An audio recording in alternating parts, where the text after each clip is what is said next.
Good morning guys! Kagigising natin. So, it's Saturday, November 2. So, prepare na lang tayo guys. So, yun yung niluto kong kinilig kagabi. Ayan. Pinapainit na lang natin. At syempre, nagluluto na tayo ng rice. Hindi mawawala yung rice natin. Tsaka mamaya magtimpla ko ng strawberry lemonade. O, diba guys? And our breakfast today is coffee and cheese bread. Yan lang. Diba? Hindi pa dumating yung bigay ng friend ko na suman tsaka malagkit. So, yan lang.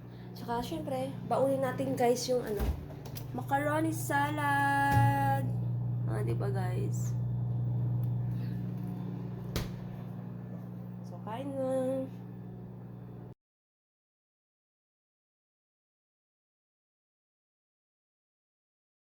Okay guys, nagmamadali tayo kasi may magbibigay ng malagkit sa atin ngayon. Then, bibigyan ko rin siya ng macaroni salad.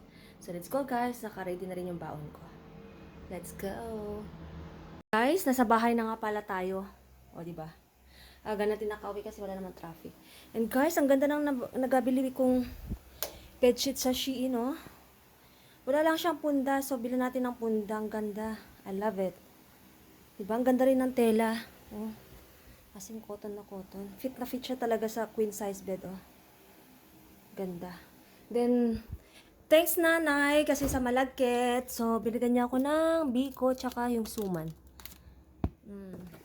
Thank you. Ang ganda. I love it.